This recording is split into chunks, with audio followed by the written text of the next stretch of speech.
Hey, what's up, everybody? Welcome to another episode of George Reviews. Today on George Reviews, I'll be taking a look at an old friend to me.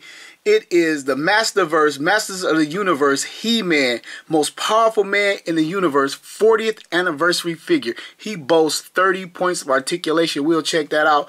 But I had stopped collecting the Masterverse figures. Matter of fact, I had about 8 of them. I reviewed them, and then I just didn't love them, and I wound up selling them off, just cleared them out and reinvested the money in other toys. But when I saw the 40th anniversary figures, I knew I was going to grab it because of the vintage head on the figure. And you can see that head clearly within the box. And I see they've made a few tooling changes to the Masterverse Buck for He-Man, which is awesome. It's another reason why I grabbed it. Picked this thing up at Target. And I'm pretty sure I'm going to grab Skeletor when he comes out, because I got to have somebody to pose him against on my shelf. But the box is done in a standard Masterverse box, but this time the outside packaging deco has the classic rock explosion of the red pieces of stone flying out. The back of the box has an awesome image of He-Man wielding his axe. It looks great. Battle Cat standing behind him. Deep on the cliffs in the back through the fire is Castle Grayskull with some ominous mist coming out of the castle jaw. Man, that castle looks sweet. Couple planets in the air, and Skeletor looks like he's hiding. Look like this battle is about over. Skeletor's finna get it. And on the bottom of the back of the box, it has a little ribbon that says Mattel, empowering the next generation through play. So these guys are trying to capture a whole new generation, not just us old heads. Seeing the vintage head makes me remember the first time I saw He-Man. My best friend at the time, a guy named Ernie, and came down my house and we were playing. And I didn't even realize for a second he had this figure in his hand. I said, man, what is that? And he pulled out this figure, or lifted it up, and it was just rippling with muscles. And I'm like, whoa, I had never seen He-Man before. And I was like, what's his name? And he was like, oh, this is He-Man. And I was like, bow, He-Man. Perfect name. It was simple but just powerful. He-Man. You knew what it meant. Like, he's all man. He kick ass. He take names. And it's something that kind of like wouldn't even fly today. He-Man. You know, they already tried to water him down on the Netflix series or whatever. But back then, it was just everything. It embodied the 80s. It embodied the culture. It embodied my mindset. And I became a fan like forever. But anyway, let's get this guy off the turntable and take a look.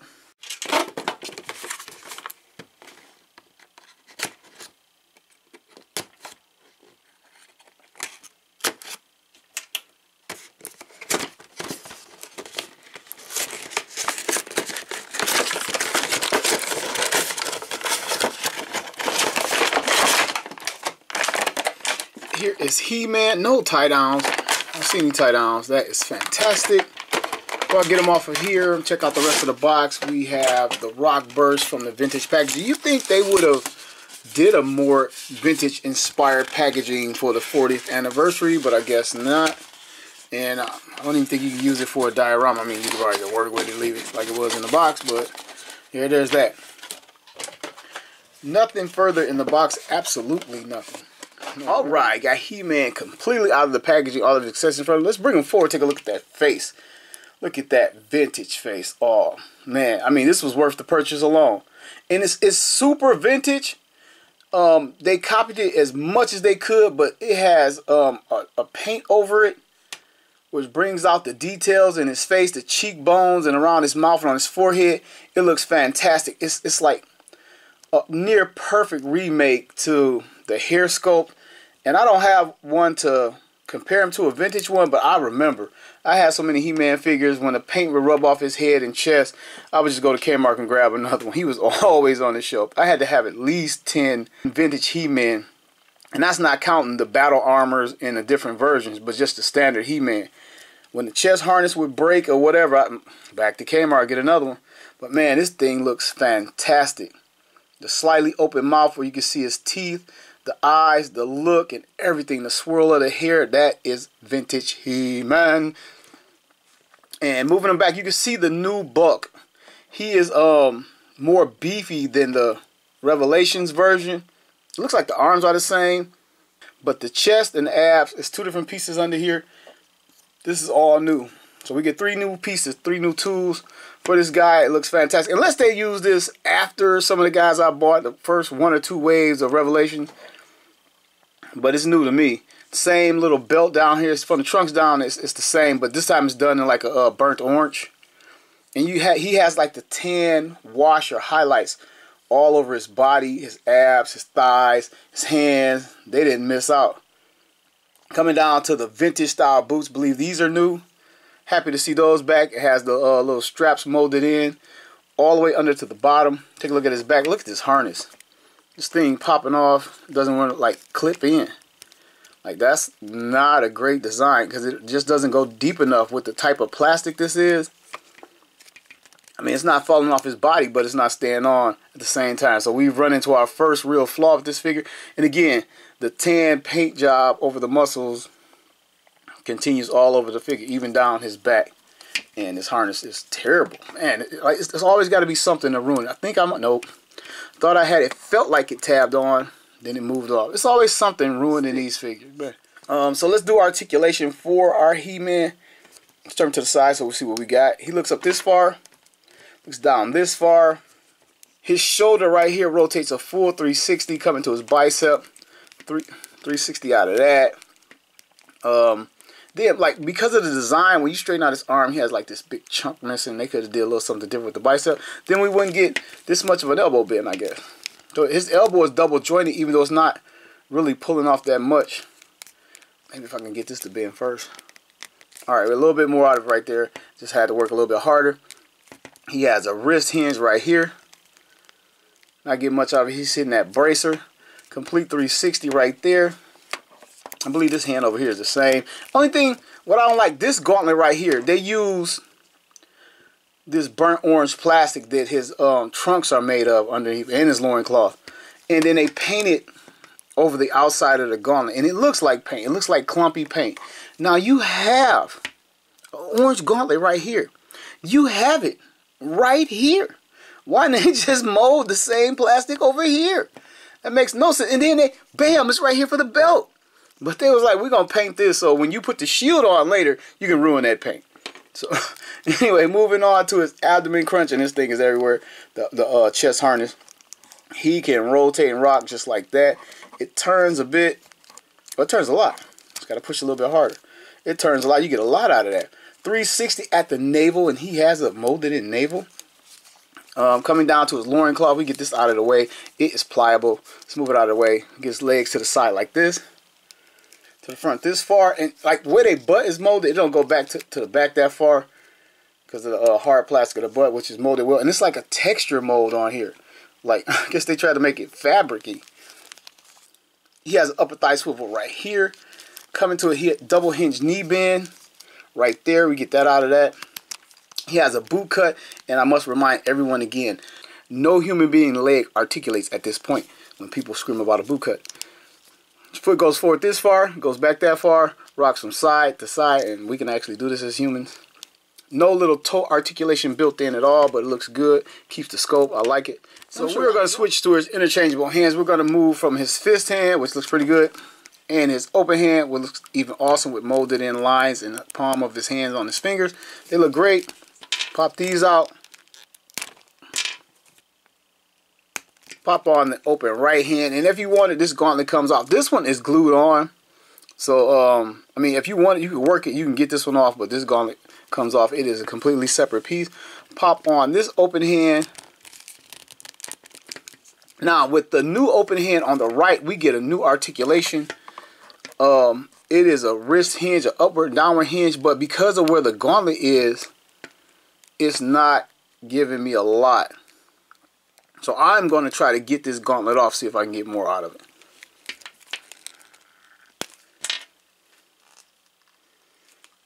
As you can see, it's glued on this side right there.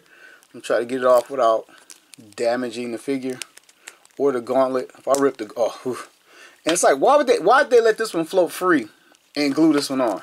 Like a few bonehead things. They should have glued on this damn backpack. It keeps coming off. So we got the gauntlet off. We're going to go back for the swivel hinge hand. You can see the hinge right there on top. Get it back on there. See if we get more. Actually, it's no. And the whole point of this is to get the sword in his hand. And here's the sword. When I took it out of the package, it was warped.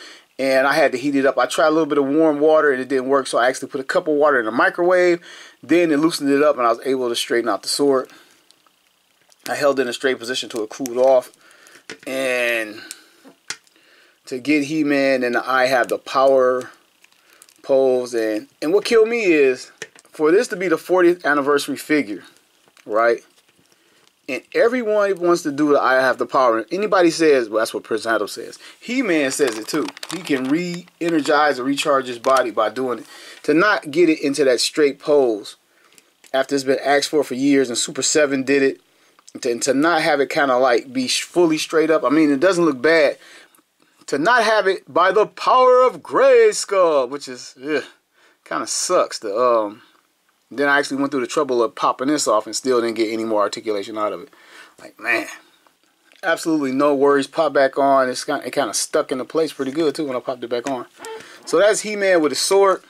And now he can say, I have the power. And if they had done this the first time, I probably would still be collecting these guys. And this, the chest on him and his head just is better. It's just a lot better.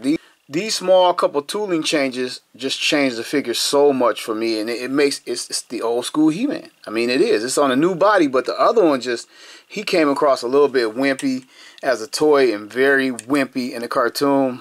Anyway, we're gonna move on. Here is his axe. Now his axe has molded in straps on it, but it is not painted. Absolutely no paint over it all. But it looks like the axe is kind of small comparative to the other weapons and comparative to how it's scaled in the vintage toy line. So we're going to get the axe in his hand. Boom. It doesn't quite match the harness or like the other plastics. So we'll get this shield on his arm. Okay, I was having trouble getting the shield in his hand over the gun, over all the things, and I didn't want to scratch the paint, so I took the hand off, put it in the shield, and now I'm going to try to snap the hand into the wrist. And I'm pretty sure somebody else could do it much easier, but here we go. We have him holding the shield. It's over the gauntlets in his hand, and he's wielding in defense of Castle Grayskull. Classic weaponry. As a kid, before the cartoon, this is how my He-Man ran around, because the axe was just so much more badass. He was like more barbaric, and I had him wielding the axe as a kid, and even the box art. All the art over the years had him wielding the axe over the sword. It wasn't until Filmation put I have the power into the sword that most people use the sword. Speaking of sword, there is a sheath right here, and bam! He can sheath the sword and use the old school, I'm going to say traditional weaponry to defend Castle Grayskull. And that was all that mattered back then. It wasn't all about Eternia. He was defending that castle against Skeletor. And man, was it awesome. And with his level of articulation, he has no problem reaching back and gripping the sword without bending it, without contorting his body at all. And that is nice. All over his chest. Let's get this harness off real quick because it's coming off any damn way. Let's have a look at our figure and see the work that they put in on it, the detailing. But yeah, he has some dry brushing across his shoulders, down the middle of his abdomen, down here. It's on his arms. It's done pretty well. It really is. And it continues across his back. It looks great. Okay, let's give our hero the size up and rundown. And now, I'm not going to parade all my Master of the Universe He-Man with this guy. And I know a lot of reviewers will or have. They're going to show you their whole... But I don't think it's necessary to make the point. I just want to show you this is the vintage style head on a Master of the Universe Classics figure. And I love this toy line. This is my main toy line. It made me get rid of all the rest. But I had to grab this guy. But anyway... Here are these guys with their takes on the vintage head in this figure, and I think purposely pulled it off a lot better than this one. I still like this one, but they pulled it off better with the hair, the color. They both have the same Eternian stylist to do the hair. Continuing the size up and run down, here he is next to a vintage, original 1984 Optimus Prime. Here's He-Man with SH Figuarts Broly flexing his muscles. Arrgh! Joining us from the Marvel Legends toy line, here's Thor Ragnarok Build-A-Figure Hulk. And last but not least, hailing from his own multiversal toy line, is a former multiverse shared with Masters of the Universe, McFarlane Superman. Alright fam, I want to wind this review down. I want to let you know that I do recommend this figure. It's He-Man. It's Master of the Universe. And it's like visiting an old friend again. He takes us back to Eternia one more time for the 40th anniversary.